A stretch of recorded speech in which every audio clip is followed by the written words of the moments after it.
selepas Andik itu ketemu sama kepala desa, malamnya itu dia tuh kesurupan lagi. Dan kali ini sosoknya langsung ngomong, "Tuan saya benci sama kalian. Mending kalian pulang sekarang, atau kalian gak bisa pulang sama sekali."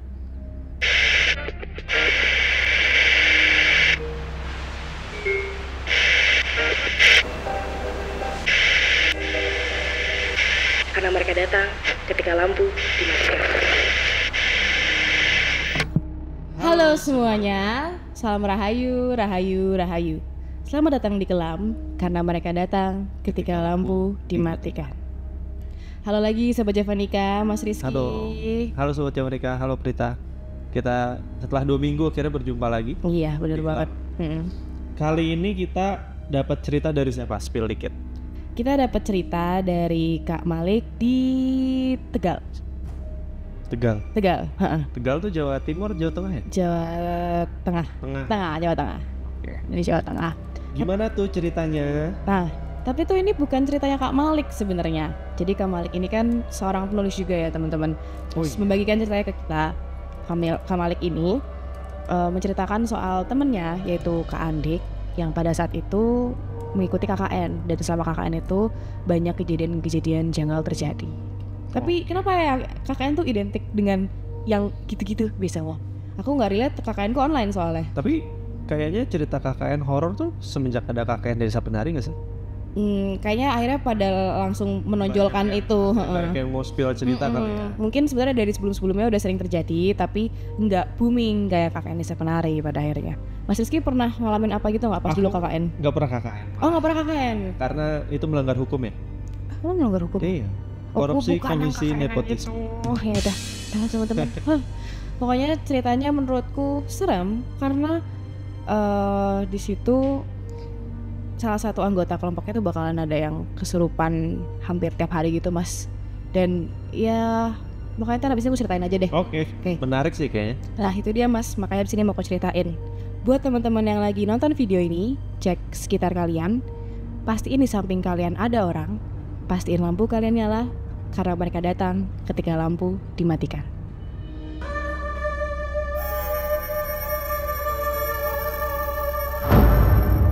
Jadi untuk background ya, Mas Malik, Kak Malik dan Kak Andik ini itu emang teman satu organisasi Mas.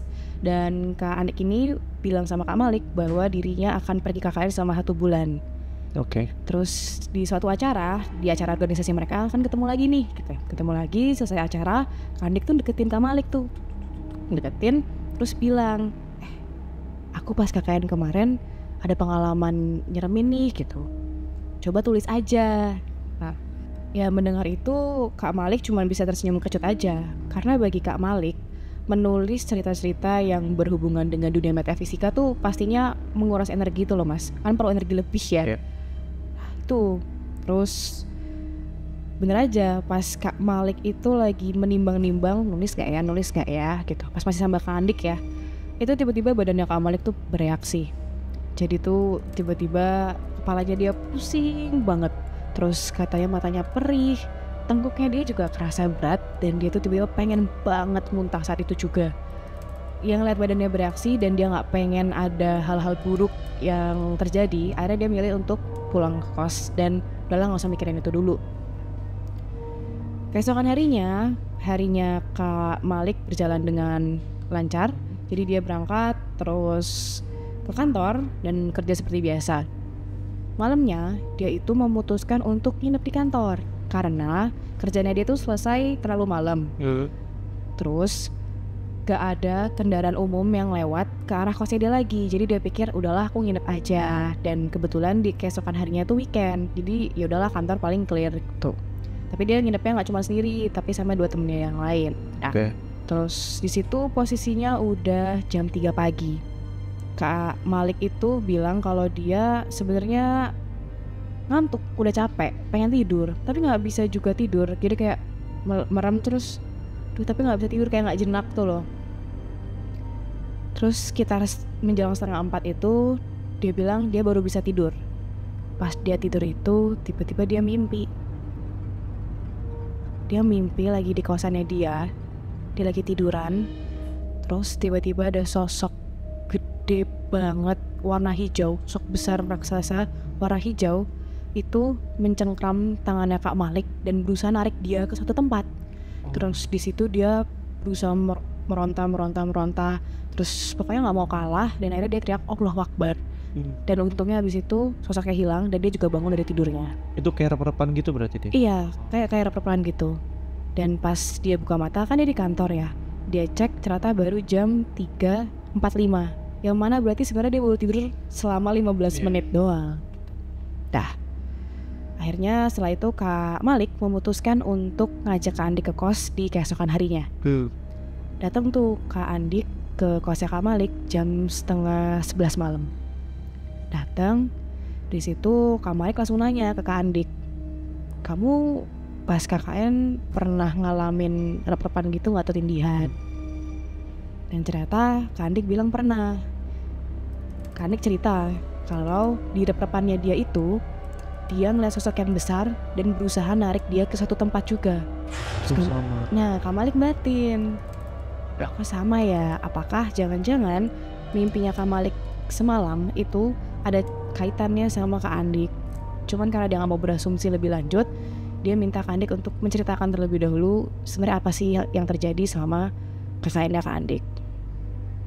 Cerita dimulai.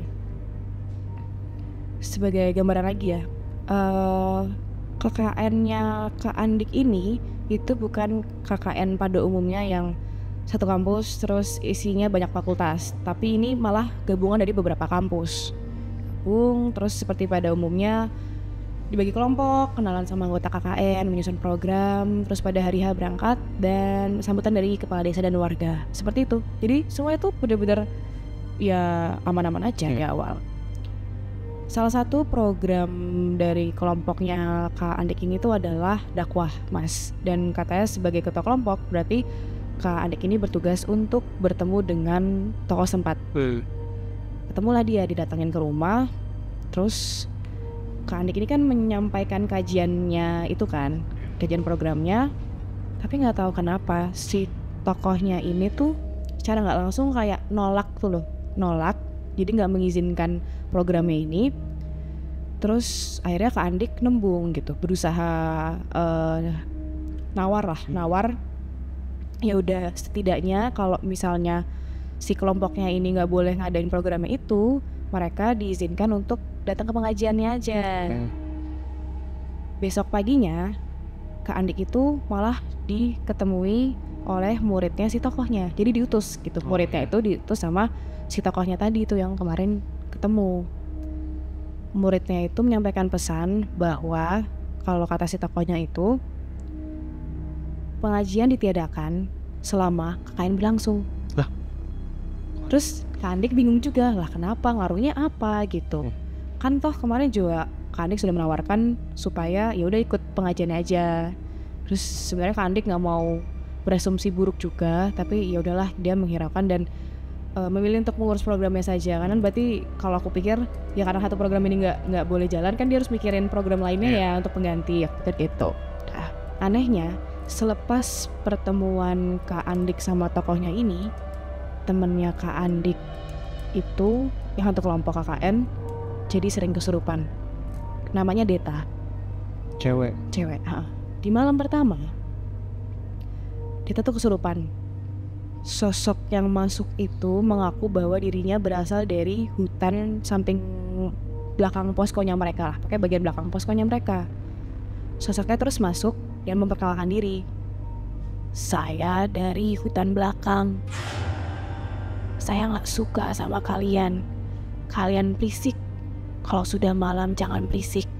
Gitu kata si sosoknya. Nah, karena mungkin dipikir oh yaudah ini teguran aja, mungkin ya mereka sadar diri, oh kayaknya kita berisik deh. Udah akhirnya mereka berdoa, jadi Andik dan teman-temannya akhirnya berdoa. Terus untung Deta habis itu sadar. Dah. Yang masuk sosoknya cewek juga? Gak tahu. Aku sih nggak dijelasin dan aku membayangkannya kayaknya laki-laki deh, mungkin ya gitu. Aku membayangkannya seperti itu. Tapi nanya balik. Apa? Ini di tahun berapa berarti kejadiannya? Nggak tahu Mas, tapi mungkin baru-baru ini kali ya. Oke. Kayak sih menurutku sebelum pandemi sih harusnya. Oke. Malah sebelum pandemi. Nah, itu. Terus itu kan malam pertama ya Mas, kesurupan. Udah mereka ngirain aja karena oh ya udah tadi balik lagi. Mungkin ini teguran aja ke kita. Di hari kedua itu kan mereka siangnya itu tuh lagi di posko kan. Lagi di posko bareng-bareng. Tiba-tiba Kak Deta tuh nih lari keluar dari poskonya. Lari, terus bingung dong, ini orang ngapain lari sendirian. Dikejar, pas dibawa masuk Kak Deta tuh langsung kesurupan. Terus si sosok yang masuk ke dalam Kak Deta ini kelihatan agak marah. Terus ngomong, kalian itu lemah, kalian gak akan kuat. Ngomongnya gitu, tanpa konteks. Jadi ngomong kayak gitu kan. Terus maksudnya apa nih? Pada bingung kan. Sama seperti sebelumnya, akhirnya Andik dan teman-temannya berdoa. Lalu Kak Deta pun sadar juga. Oke. Siang kan kesurupan. Malamnya kesurupan lagi Kak Deta. Kesurupan lagi. Terus sosok yang di sini itu menyatakan kebencian ke Kak Andik malahan. Jadi dari yang pertama teguran, terus tadi tuh nyepelein, sekarang tuh sosoknya kayak menyatakan gak suka sama kamu kayak gitu. Dan memang sosoknya tuh bilang kalau sosoknya tuh benci sama Andik karena Andik tuh kuat, dia bilang gitu. Terus kedatangannya Andik ke desa mereka itu mengganggu dukun. Nah, Andik kan bingung ya dengar kayak gitu. Tapi ya karena Detanya lagi kesurupan gitu, dia nggak cari tahu lebih lanjut gitu kan. Terus akhirnya dia doa sama teman-temannya dan yaudah Deta bangun lagi. Di situ Andik minta ke teman-temannya supaya jangan sampai ada yang tahu masalah ini. Jadi biarkan diselesaikan di antara anggota kelompok KKN saja. Berarti warga nggak ada yang tahu menahu si Deta ini kesurupan gitu. Pada saat itu nggak tahu karena mungkin menurut Andik ya udah ini maksudnya urusan anak-anak aja lah gitu, jangan sampai bikin kerusuhan ke warga. Oke.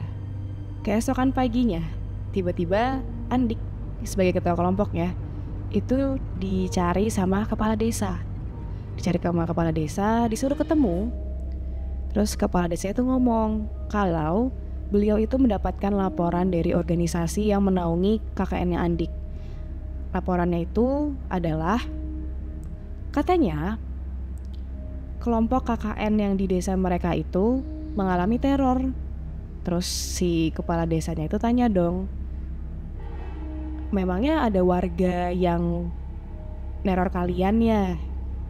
Di situ Andik yang sebenarnya udah deg-degan banget akhirnya agak sedikit lega karena berarti kepala desanya taunya kalau mereka diteror oleh warga. Padahal mereka itu diteror sama warga yang tak kasat mata. Beda kan warganya. Terus ya udah tuh.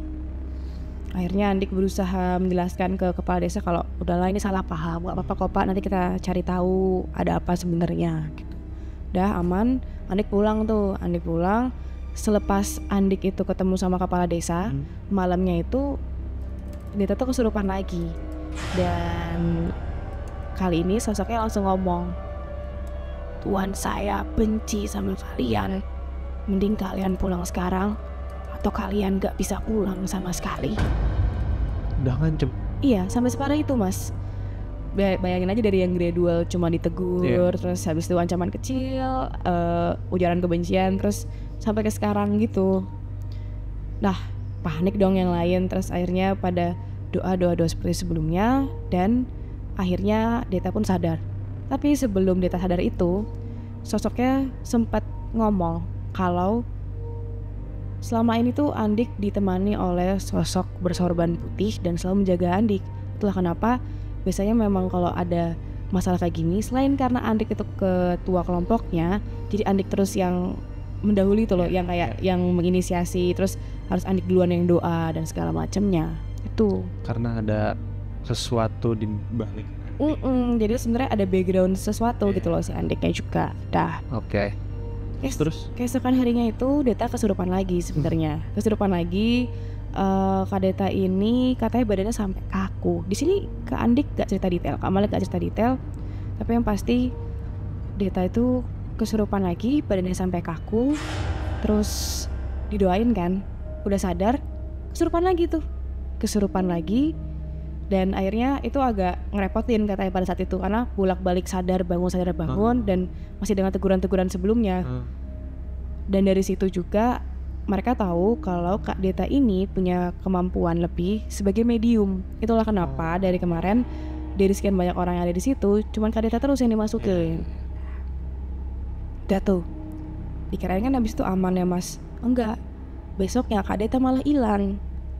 Jadi benar-benar hilang seharian, sampai akhirnya tuh kelompok KKN-nya dia, terus warga itu tuh dikerahkan untuk mencari Kak Deta. Akhirnya warga tahu nih. Akhirnya warga tahu nih gitu. Kita tolong warga cari Deta tuh kemana.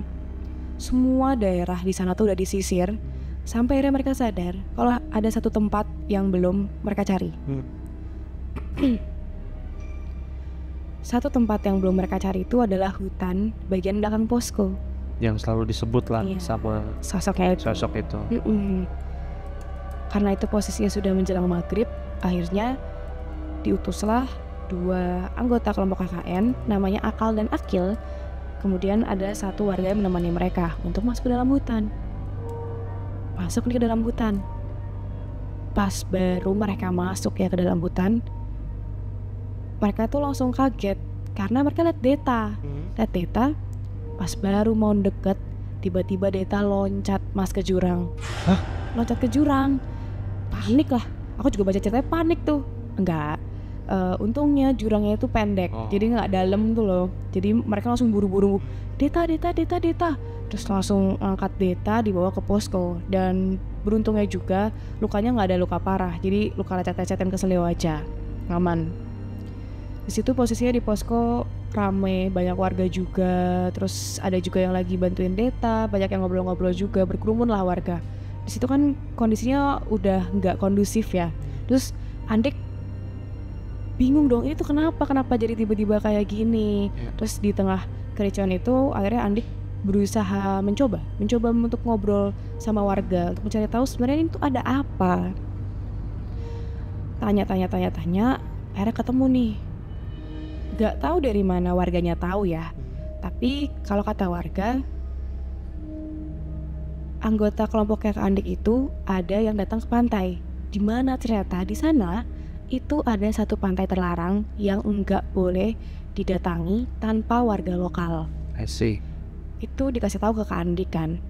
Nah, di situ kan Kak Andik, kayaknya ini deh yang masalahnya. Masuklah dia ke posko, baru mau cari tahu siapa yang masuk ke dalam pantainya itu, siapa yang datang ke daerah pantainya itu. Deta kesurupan lagi.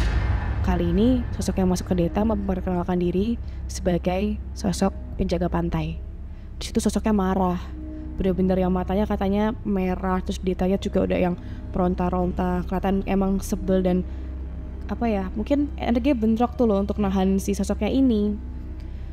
Sosoknya bilang kalau kedatangan 3 orang ke wilayahnya itu sangat mengganggu dan dia akan mengganggu hidupnya 3 orang ini. Pokoknya akan dibuat sengsara. Ya pada takut dong diancam kayak gitu ya Mas. Terus akhirnya Kak Andik berusaha berkomunikasi sama sosoknya ini gitu. Kak Andik tanya gitu, apa yang kamu mau gitu, kamu maunya apa, supaya si Kak Deta tuh bisa segera sadar dan juga teman-temannya tuh nggak kena imbas tuh loh. Simple sebenarnya, sosoknya mintanya tuh cuman minta maaf. Sosoknya tuh pengen si 3 orang ini itu minta maaf karena datang ke daerah yang gak seharusnya mereka datengin. Terus emang Kak Andik juga bilang jangan disakitin karena mereka pun nggak tahu kalau itu tuh terlarang. Akhirnya tuh kan Kak Andik cari tuh siapa sih yang ke pantai, ketemu tuh teman-temannya ada yang ngaku. Tapi yang menyebalkan teman-temannya tuh nggak langsung mau minta maaf. Katanya awalnya tuh kayak enggan minta maaf sama sosok tuh loh. Tapi akhirnya didesak sama Kak Andik dan demi kepentingan bersama juga ya, bahwa ini tuh kasihan Deta dan maksudnya nanti kalian kenapa-napa. Akhirnya teman-teman ini mau minta maaf. Dah tuh minta maaf sama sosoknya. Terus Kak Deta tuh kesurupan lagi ke sosok yang lain. Jadi ganti. Tunggu. Berarti sosok yang selama ini kesurupan sebelumnya itu bukan si penjaga pantai juga? Setahu aku kayaknya enggak deh dari ceritanya ya, karena kan bilangnya dari yang sosok dari sebelum-sebelumnya ya, sosoknya ini bilang aku benci sama kamu ke Andik, jadi ke tuan saya benci sama kamu. Dan bahkan menurutku juga sosok penjaganya ini masih ada atasannya lagi gitu loh. Jadi mungkin ini secara hierarkis akhirnya sosok-sosoknya tuh makin tinggi makin masuk gitu, masuk ke Deta untuk menyampaikan pesan. Terus ini sekarang ganti sosok lagi yang kesurupan berikut. Ganti sosok lagi. Kan tadi yang sosok penjaga pantai itu kan sudah keluar ya mas. Terus tapi berganti dengan sosok yang lain. Sosoknya ini bilang, apa yang kalian perbuat hanyalah Tuhan saja yang tahu. Itu kalimat terakhir dari sosoknya. Terus Deta habis itu sadar dan akhirnya kondisi sudah mulai tenang. Terus ya mereka menjalankan KKN dengan sisa-sisa harinya mereka yang masih lama sebenarnya itu. Tapi gangguan-gangguannya akhirnya minimal, nggak separah di awal-awal ini. Terus gitu. Permintaan maafnya apakah dengan ritual kayak potong kerbau atau ayam cemani atau apa gitu? Enggak diceritakan sih mas, tapi emang sosoknya tuh minta sesimpel itu, pengennya minta maaf aja. Dan akhirnya kan nggak ganggu lagi kan, maksudnya akhirnya keluar. Tapi itu yang akhirnya ada sosok lain masuk terus bilang kalimatnya kayak gitu. Menjadi pertanyaan besar kan sebenarnya. Tapi dia tidak menjelaskan dia sebagai apa dan dia siapa sosok itu? Enggak, jadi tuh sosoknya sosok yang sama seperti sebelum-sebelumnya tuh loh mas. Jadi balik ke bawahannya lagi yang masuk gitu. Dah. Terus setelah itu akhirnya kan Kak Andik pulang ya KKN. Fast forward mereka menjalankan KKN tadi. Terus mereka semua pulang ke rumah masing-masing. Dipikir setelah pulang semua bakalan berjalan dengan lancar. Ternyata enggak. Ya meskipun pada akhirnya kondisi sudah mulai tenang ya mas. Terus udah ketahuan nih kemarin gangguan-gangguannya itu berasal dari teman-temannya yang ternyata lalai ke pantai. Tapi itu masih menjadi pertanyaan juga untuk Kak Andik, kenapa sosok-sosok ini directly ngomong benci sama Andik gitu. Andik mencoba cari tahu ke beberapa warga dan akhirnya ketahuan bahwa sejarahnya desanya itu ya, itu pernah didatangi oleh perampok dari satu daerah dan itu menjarah warga desanya. Dan ternyata Kak Andik itu punya keturunan dari daerah tersebut. Jadi itu kemungkinan kenapa daerah tertentu ya, daerah yang menjarah ya? Iya, daerah yang menjarah, betul. Tidak perlu kusebutkan. Terus dan itu mungkin menjadi alasan kenapa kehadiran Kak Andik itu sangat tidak disukai oleh warga tak kasat mata di sana akhirnya. Karena seperti itu. Make sense kan? Dah. Tapi setelah itu kan mereka pulang ya, kakek selesai, mereka pulang ke rumah masing-masing dan dipikir nggak bakal pernah diganggu lagi. Enggak. Kak Andik cerita malah jadi sering dengar suara perempuan yang sebenarnya dia juga cukup sering dengar pas lagi KKN. Suaranya itu biasanya tuh manggil-manggil Kak Andik aja kan, kayak Andik, Andik. Tapi di rumah suaranya tuh berubah jadi Andik, sini mampir, sini mampir. Dan itu nggak tahu sebenarnya diajak mampir kemana mas. Dah Kak Andik hirauin. Tapi temennya yang lain itu juga ngalamin hal yang aneh. Tiba-tiba sepulangnya mereka dari KKN itu temennya ternyata mimpi lagi sama ibunya, terus dikejar-kejar gitu sama sosok. Dan temennya itu juga mimpi dia muntah paku dan rambut. Di situ kan sebenarnya Kak Malik merasa juga ada yang janggal ya, kenapa diganggu, kan udah nggak ada apa-apa lagi. Akhirnya karena merasa ada yang ganjel, Kak Malik tuh tanya sama Kak Andik, kamu bawa sesuatu nggak dari sana, kamu bawa pulang? Terus Kak Andik bilang, iya aku sebenarnya bawa gelang. Nah terus waduh gimana nih maksudnya gitu kan, kata Kak Malik. Terus Kak Andik menambahkan dan berdalih bahwa gelang yang dia bawa ini tuh dia buat sendiri, nggak ngambil ya, ataupun ya bukan mengambil yang tidak seharusnya dia ambil sebenarnya, katanya Kak Andik sih seperti itu. Dan yang kedua ternyata soal temannya itu, yaitu udah namanya itu Siti. Kak Siti itu ternyata dipelet oleh salah satu anggota kelompoknya yang lain yang suka sama Kak Siti. Jadi memang ya mungkin jatuh cinta sama Kak Siti, terus akhirnya ngirim pelet. Mungkin ngirim peletnya dari sana kita juga nggak ada yang tahu. Dan mungkin itu juga yang jadi apa ya, pertanyaan buat Kak Malik.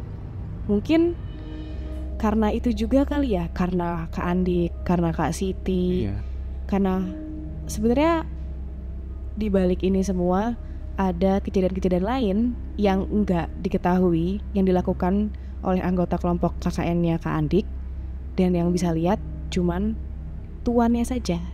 Itulah kenapa sosok yang terakhir masuk ke Kadeta itu bilang, apa yang kalian perbuat hanyalah Tuhan saja yang tahu. Gitu. Nah itu dia Mas cerita kedatangan mereka hari ini. Tapi aku tuh masih janggal dalam artian ada apa sebenarnya di kampung itu ya, di desa itu ya. Maksudnya aku lebih ke yang masalah pengajian sih. Kenapa orang pengen dakwah dilarang, terus saat orang itu yaudah kok nggak boleh dakwah, biarin saya ikut pengajiannya, tapi tiba-tiba pun akhirnya pengajiannya diliburin gitu. Seperti tidak memberikan kesempatan buat para anggota KKN buat berpartisipasi gitu. Itu sih yang ya aku jadi mikir buruknya cocok logi kayak apakah memang di kampung itu memang ada sesuatu yang dijaga oleh tim pengajiannya itu, makanya sampai ditutup pintu serapat-rapatnya biar mereka tidak bisa berpartisipasi di situ.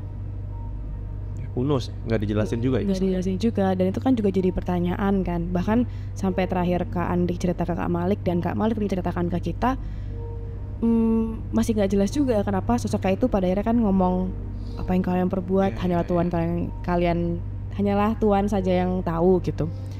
Dan mungkin itu ada banyak hal yang terjadi sebenarnya tapi nggak kedetek aja. Yang kedetek kan akhirnya masalah pantai kan. Dan masalah pantai itu juga ya Mas, yang kita nggak boleh suzon sih sebenarnya, tapi ya kenapa gitu loh nggak ngasih tahu dari awal kalau ada pantai terlarang gitu. Kenapa giliran kayak gini akhirnya baru nolongin gitu. Maksudnya kan apa ya, kalau kita bertamu gitu biasanya bakal dikasih tahu yang boleh apa, yang nggak boleh apa. Nah ini kan berarti anggota KKN-nya kan nggak dikasih tahu kalau di situ ada pantai dan itu terlarang. Tapi atau mungkin mereka pergi ke pantai dan melakukan sesuatu juga yang pada akhirnya itu justru bikin marah gitu. Kalau lu dateng nggak tahu nggak apa-apa, tapi lu udah dateng terus ngapain? Ya tahu juga. Aku melihat banyak kesamaan jadi ya mencerita KKN Desa Penari ya. Pelet. Ya itulah. Mirip-mirip ya jadinya. Ya. Terus juga perihal gelang ya tadi ya. Gelang juga tidak ada cerita lebih lanjut. Maksudnya apakah gelangnya jadi dibuang atau enggak sih Mas, dan aku malah justru takut kan Kak Andik bilang kalau dia tuh bikin gelangnya di sana ya, bikin sendiri. Tapi kan ingredients dari gelangnya itu loh, maksudnya batu-batuannya itu kita kan nggak tahu ya asal batu dari mana. Apakah itu dia mengambil batu yang ternyata ada isinya ataupun ternyata itu batu yang sudah diritualkan, kita nggak ada yang tahu. Dan mungkin itu juga bisa jadi faktor tambahan kenapa pada akhirnya si tuan ini jadi maha melihat lah gitu di situ dalam konteks cerita ini. Tapi menyeramkan juga sih, maksudnya aku nggak membayangkan KKN harus dihantui selama sebulan, itu kan memalesin banget ya Mas gitu. Ya sama inilah ya mungkin ya ada sedikit hal yang bisa pada akhirnya kita ambil ya. Ya mungkin saat kita pergi ke suatu tempat ya lebih permisi lagi. Iya benar-benar. Jangan melakukan hal yang memang mungkin secara hukum adat melanggar atau jaga etika dan attitude di sana di kampung orang. Sama itu sih si Mas Andik ya, lebih hati-hatilah untuk ngambil sesuatu di tempat suatu daerah yang memang itu bukan daerah kita. Iya benar-benar. Aku setuju banget sih Mas. Soalnya menurutku kedatangan mereka kali ini itu karena kita nggak berhati-hati. Balik lagi seperti yang Mas Rizky sudah bilang barusan, kan di mana bumi dipijak di situ langit dijunjung ya. Dimanapun kita bertamu pasti kan di situ di satu daerah ada budaya, ada tradisi. Kan kita juga perlu tahu unggah-ungguhnya seperti apa. Kita harus unggah-ungguh juga. Terus oke lah, ini mereka kan nggak dikasih tahu ya juga sebenarnya. Tapi dengan kita nggak kasih tahu, sebenarnya dari awal harusnya kita juga cari tahu gitu, cari tahu terlebih dahulu kemanakah dan dimanakah kita sekarang gitu, budaya apa yang harus kita jaga, dan ya tahu-tahu diri aja kalau kita lagi bertamu sebenarnya itu kan. Berhati-hatilah di mana kita berada, karena kita nggak tahu sebenarnya yang akan marah itu warga setempat atau warga tempat setempat tak kasat matanya.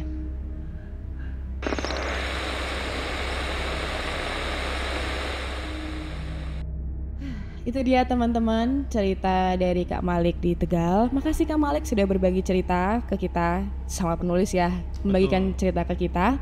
Dan mungkin buat teman-teman yang punya cerita serupa, kirimin ceritanya kemana Mas Siski? Ke email arsipceritaktj@gmail.com.